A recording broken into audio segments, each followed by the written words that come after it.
What are some of the, maybe just pick 2 or 3 most common mistakes you see people make during the interview, if you don't mind me asking? Yeah. So I think the first mistake that I see, and it's so surprising to me because it's so easy to do, is not prepping for your interview.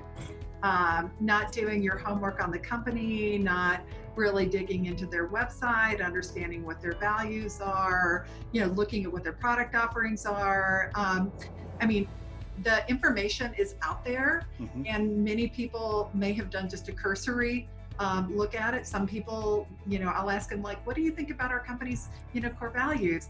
Like, what were this? Are those on the website? Yeah, they are. Yeah. So I think that's number one, and it's so easy to remedy. So I'm always surprised when people haven't done that, and it always makes me think that they're not a person that's going to dig in and dig deep. Because you want somebody that's going to want to come in and learn and understand.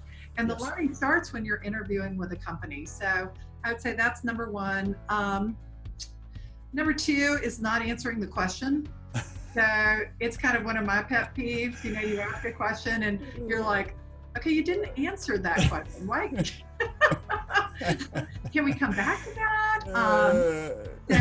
I think being able to answer a question directly and transparently and authentically, again, one of the things that I think people fail to think about is like, you don't want the job if it's not the right job for you. Exactly. So you don't have to oversell. You need to say, this is how I think about that, so that the two parties can make an objective decision about whether or not, whether it's a good fit. How about biggest mistakes on resumes or LinkedIn profiles, either one or both? Just on resumes, please don't have typos. I mean, it seems silly to me, but that drives me nuts. I also am a person that when you get to, there's a difference between being confident and being able to portray your skills in a confident way, and being, and not having any humility surrounding it. So finding that balance between showing that you're confident and capable for the role, while not coming across as like, yeah, and I'm all that.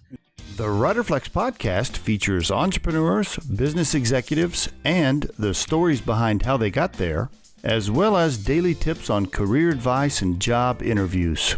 Our show can be heard just about anywhere these days, but you can visit riderflex.com and click on the podcast page to hear all the previous episodes and learn more about the recruiting and consulting services we provide. Contact us at the email address info@riderflex.com or 888-964-5876. Thanks so much for listening, and if you enjoy our show, please be sure to subscribe to our channel and like the episodes.